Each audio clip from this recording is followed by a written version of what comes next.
عسلامة ومرحبا بكم في فيديو جديد. اليوم ان شاء الله باش نعملوا بعضنا براونيز ريسيت سهله على الاخر وياسر بنينه. البراونيز متاع اليوم من ابن معناها الريسيت متاع البراونيز اللي جربتها. اتبعوا الريسيت كيف ما هي وبقدره ربي تنجح معاكم وتجيكم بنه على بنه. وكما تشوفوا لهنا في الفيديو ظاهره بنينه وناجحه برشا. انا ما عملتش فيها من فوق لا فيك ولا حتى شيء على خاطر الصغار ما يحبوش فيها حتى شيء. خليتها هكاكا سامبل، زدت لهنا بول متاع جلاس اختياري. وباش نبداو توا في المكونات.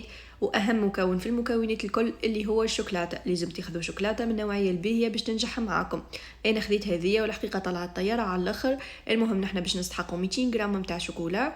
الباكو هذيك فيه 150 غرام، دونك كملت لهنا ب 50 غرام نتاع بيبي دو شوكولا. تنجموا بالطبيعه تستعملوا نوع واحد، تاخذوا زوز باكوات وتستعملوا منهم 200 غرام. انا الحقيقه ما حبيتش، هاوكا خلطت منه ومنه. والشوكولاته اللي استعملتها كيما شفتوا 54% كاكاو. ما ننصحكمش تستعملوا تبدا فيها 60 ولا 70%، راهي تجيكم مره على الاخر، خاصه اذا كان باش ياكلوا منها الصغار ما تعجبهمش. كسرت لهنا الشوكولاته كيما تشوفوا هكيكا، تنجموا تقصوها حتى اجود باش هكيكا تذوب لكم في ساعه. وباش نكمل هنا نحط فوقها البيبي دو شوكولا وباش نذوبها في حمام مائي. الشوكولاته ديما من المستحسن ذوبوها في حمام مائي، خير معناها من الميكرووند، تنجم تتحرق لكم ولا حاجه. باش نحط الشوكولاته تذوب على روحها وباش نتعداو نشوفوا المرحله الاخرى. خذيت لهنا البول نتاعي اللي باش نخدم فيها وباش نحط فيها 3 كعبات عظم.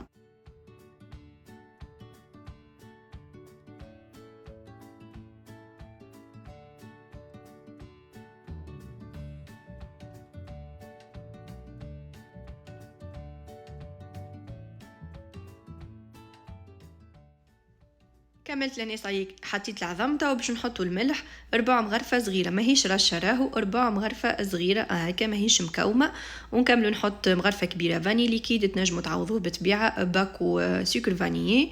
وباش نكمل نحط 150 غرام سكر حبيبات. وتوا باش نخلط بالباهي ما حشتيش لا باش نطلع عظم لا حتى شيء، جست السكر هذاك يذوب وكهو.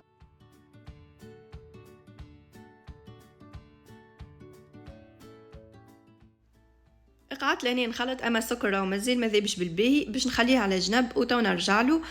جبت لهنا الشوكولاته على خاطر كيما شفتوا بدات تذوب بالباهي، لازم نزيدها الزبده باش يذوبوا من بعضهم. باش نزيدها 150 غرام زبده. الزبده اللي انا استعملتها زبده حيوانيه، قصيتها هكاك مكعبات وباش نحطها هكا فوق الشوكولاته بشوي بشوي ونخلط. ومن بعد باش نزيد نخليها مع الشوكولاته دقيقتين على الغاز اللي تذوب بالباهي.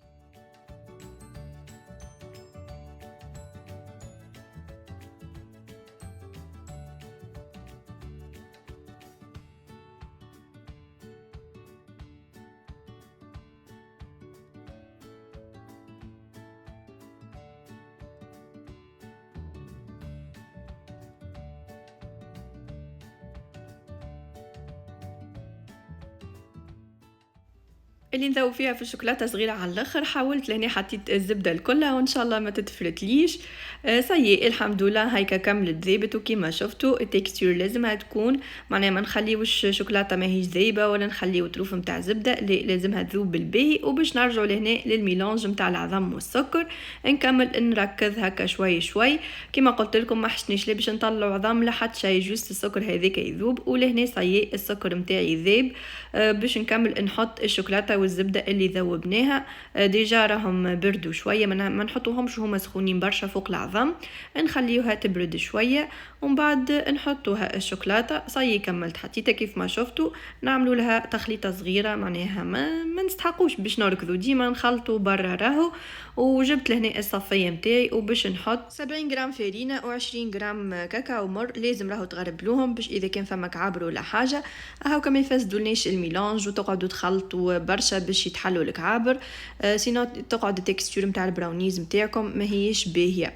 بعد كملت حطيت الفارينه، كملت حطيت الكاكاو كيف لهنا نغربل.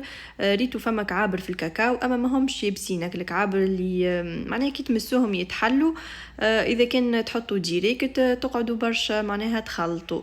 ان شاء الله يبدا لهنا كل شيء واضح. بعد كملت حطيتهم باش نبدا هنا نخلط بالباهي للي الفارينه والكاكاو يدخلوا في الميلانج. ديما نخلطوا تخليط لا باش نركضوا لا حتى شيء، هكاكا كيف ما تشوفوا لهنا بالضبط.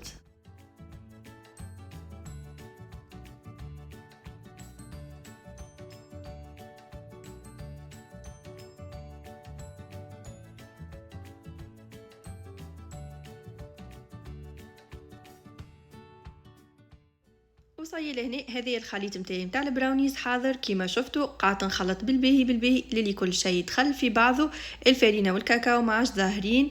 هذه لهنا التكستور اللي لازمنا نتحصلوا عليها. توا لهنا باش نجيب البلاتو متاعي حطيت فيه بابي كويسون، ضروري نحطوا بابي كويسون. وباش نحط الميلونج متاعي باش نطيبها لهنا على 180 درجه من فوق ومن اللوطه. تقعد لي حكايه نص ساعه تطيب، ما تقعدش اكثر. راهو تنجم تقعد لكم اقل حكايه 25 دقيقه هكاكا، وكل واحد والفور متاعو. هاكا ديما عينكم عليها. حطيت لهنا الميلانج كيما شفتوا وقعدت نستوي فيها كبسباتول بالباهي باش تجينا من بعد مستويه. والفور لازم يكون مسخن بالمسبق، ما ندخلوهاش على فور يبدا بارد.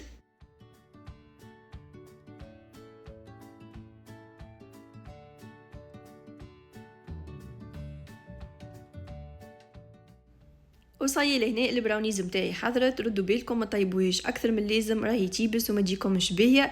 بعد خرجتها من الفور خليتها تبرد شويه وباش نقصها نوريها لكم. اذا كنت تقصوها ديريكت راهي تتفتفت، يعني ما تنجموش تقصوها وهي مازالت سخونه. انا خليتها كمان بردت شويه وتو باش نقصها نوريها لكم. جات ياسر بنينه وناجحه. ان شاء الله تجربوها وبقدره ربي باش تعجبكم. وكما قلت لكم ركزوا لازمها تكون شوكولاته من النوعيه الباهيه باش هكاكا كي تبداو تاكلوا هكا في حاجه بنينه، مش تبدا شوكولاته طعمتها ماهيش باهيه هكاكا ما تجيكمش بنينه برشا. انا باش نقصهم طروف كبار، انتوما قصوا كبار صغار هكاكا كيف ما تحبوا.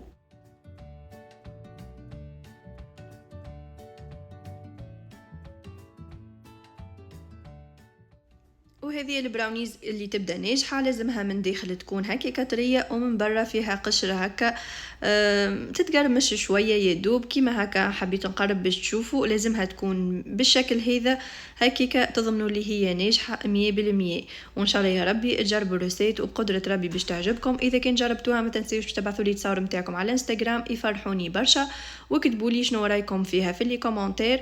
هذه شهوه الصغار، انا عملتها بليش فيكيا بليش حط شيء. اذا كان تحبوا تنجموا زيد تحطوا فوقها بفريوه وانتم باش تدخلوها تيب، يعني تحطوا بفريوه من فوق. لهنا حطيت فوقها بول نتاع كلاص اختياري زياده تنجموا معناها مع قهوه العشيه، والا تنجموا تخليوها هكاكا من غير كلاص لفطور الصباح والا لمجه للصغيرات. وهذه الفيديو نتاع اليوم ان شاء الله يكون عجبكم. واذا كان عجبكم نستنى رايكم في لي كومنتير. وتوا باش نقول لكم بسلامه وان شاء الله يا ربي نتقابلوا في فيديو اخر على قريب.